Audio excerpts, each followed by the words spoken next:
The Betrayed Man, How to Heal After Infidelity. Now, sir, if you're watching this is going to be really important for you. We're not going to take long. I'm a man. I'm going to get right to the point. If you've not subscribed to our channel, we have so much on this issue of betrayal, and it can really be helpful for you. So subscribe, hit that button. If you have a question, put it in the box. You know, the first thing I want to say to you, I'm proud of you for even taking the next moments that we're going to have together to talk about how to heal after infidelity. Now, I'm going to be talking to you about a few points that can be really, really helpful. But in the description, you're going to find two products. One's called After Infidelity, and the other one's called The Betrayed Man, because there's specific things that men need to deal with, because we think, and even though we might not want to feel, we feel differently and process our feelings differently than women do. And the way we experience betrayal is extremely different than the way women process betrayal. What I want to get into is to help you to start healing. My experience is over 40 years every week. Okay, now you're a man. You've learned a lot over your years or decades of doing whatever you do. I'm the president of the American Association for Sex Addiction Therapy. Every week in my office for 40 years, there's been some form of infidelity, be it a man cheating, a woman cheating, pornography cheating, emotional affair cheating, or what we call intimacy anorexia, where it's neglect cheating. And if you are a man and your wife or partner is anorexic, you've experienced double cheating, a double trauma. And let me quickly get into that. And that is just where the definition of intimacy anorexia is the active withholding of emotional, spiritual, and sexual intimacy. So with you, she's too busy for you. She blames you for all the problems in the relationship. She withholds love from you, withholds praise from you, withholds sex from you, or is disconnected or feels like unengaged during sex, making it a negative experience. She withholds spiritually. She's unwilling to talk about her feelings with you. She uses anger and silence towards you to control you. And oftentimes you feel so married and alone, and it feels like she has this ongoing criticalness towards you, whether she says it or not. Now, if you identify with several of those criteria, definitely go look up on YouTube Intimacy Anorexia, or go to our website, intimacyanorexia.com, because you've experienced two types of trauma. And both are awful, getting dried up inside and getting cheated on. But having both is a double whammy because you have less buoyancy because your tank has not been filled. So let's get to this, guys.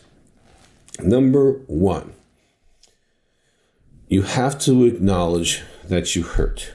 You can't heal something that's not hurt. So here's what's happened to you in a way that you can understand. You've been hit by an 18-wheeler. Your car it's emotionally trashed, okay? You look great on the outside. You can still smile, go do your job and function and be a dad or grandfather, wherever you are in life. But emotionally, you've been hit by an 18-wheeler. Your heart's been ripped out. And especially if you're trying to pretend to keep things together for the kids, you haven't decided if you're staying or leaving or separating. You're trying to do life together with a woman who has betrayed you day in, day out, even sleeping next to her and maybe even having sex with her. But things are not the same with you. You are not the same guy. You have to acknowledge that to even start healing. Now, I have a book called Partner Betrayal Trauma. It's a DVD. For the women, we have all these statistics about depression and PTSD and weight gain and lower sexual self-esteem. And that research hasn't been done to that extent with men who've been betrayed. But I can tell you, over 40 years, I know that you have been hurt. You're hurt, and you need to get informed, and we'll talk about that next. Having the right information is really important at this point. You going to a generalist or just even flopping around on various platforms and Googling it and YouTubing it and all that, that's great. Get informed. But I would encourage you that betrayal trauma is a very specific niche. So number three, get intelligent help. And I'm definitely qualifying intelligent because there's counselors advertise it's a business, okay? And they will advertise that they treat everything under the sun, which means they don't treat anything really well. They're generalist. And so that's not the kind of person you need when you've been hit by an 18-wheeler. If you get hit by an 18-wheeler, you go to the emergency room. You're dealing with specialists who know how to deal with people who've been in accidents. And when you are in the trauma of betrayal, you want someone trained in that. And so in my office, the counselors, if you call my office, 719-278-3708, it's in the description, you're going to be talking to a specialist who deals with partner betrayal trauma, who deals with sexual addiction, because your wife may or may not have that issue, and also deals with intimacy anorexia, because in our experience over 40 years, most of the women who cheat are also anorexic towards their husbands. And the husband's trying to get over the trauma, but she's still not connecting to him. And he doesn't feel like he's ever really been married, so the choice to stay married to someone you don't feel married to is legit. And so really intelligently understanding what the problems are and deciding what your solution is going to be for you, because no one's going to tell you what to do. If you're talking to anyone certified by myself, the American Association for Sex Addiction Therapy, I mean, infidelity is what we deal with every day of the week and have for decades. And so you definitely want to have someone qualified, because you can get really bad advice. You can go into an office with a generalist, or someone even says they specialize in, infidelity. And if you go in there with an anorexic, you're going to get blamed. And the counselor's not even going to know that your spouse is an anorexic. They're going to go in there and talk about how you don't talk about your feelings and how you don't do this and how you don't do that. And some of those things are probably true, but they do not give you responsibility for her cheating. She's 100% responsible for cheating. You might be co-responsible for some of the dysfunction or pain in the marriage, but you're not responsible for the decision to cheat. Okay, so you have to admit that you are hurt. You have to get informed with good solid information that's been tried and tested over decades. You have to get intelligent help. And number 4, you want support. We have supports in the form of Facebook groups, phone groups, counseling one-on-one or as a couple, or even better, you can come to Colorado Springs and do a 5-day intensive, especially if you've been really traumatized or you feel like you want to work on the relationship, you want to find out what she really has done and hasn't done. And you may even want to do the neuromodulation treatment, because trauma affects your brain, especially if you're stuck and you feel like you just can't move past it. You keep ruminating and asking questions and having imaginations, and it feels like your brain is kind of like a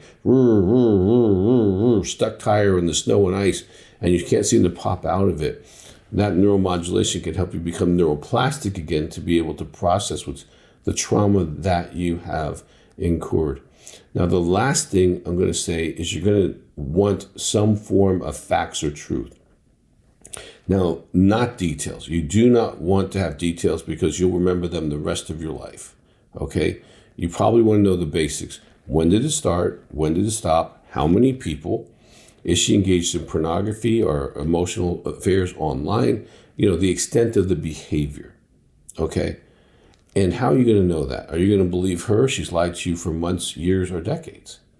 And it's going to be hard for you to trust, and it's going to be hard for you to heal if you don't trust, if you're trying to work on the relationship. Well, in our office, we do polygraphs, and you can find one locally, but I can't vouch for your local ones. And if you do an intensive, it could be part of your testing as well. Psychological testing could be a part of it as well. If you feel like there's some other things under the hood that haven't been discovered, you want to get everything discovered right up front so you know exactly what you're dealing with, and you can make decisions intelligently as possible. And the polygraph will clarify if it was 1, 2, 3, or how many. It'll clarify if she's still communicating. It'll clarify if she's grooming new people for this. It'll also expose her to intrigue addiction. If she's constantly trying to hit some buzz, showing cleavage, doing stuff like that. If she's got histrionic, borderline, other issues, you can get psych testing and find that out. See, this is just kind of an introduction on what you can do to heal you. But you have to heal you. You're the one who got shot with the bullet. You're going to have to take your bullet out. She shot you. but it's your responsibility to heal. And as a man, you want to heal to stay strong. As a dad, you're going to want to take that bullet out so your children have the best dad. You don't need to be leaky, bleedy for years and depressed and confused and not sure you trust your wife and unable to really give all of your heart back to her and show them that kind of love for a woman. You need to be whole. That's your responsibility. She's responsible for the cheating. You're responsible to heal from the cheating, whether you stay with her or not.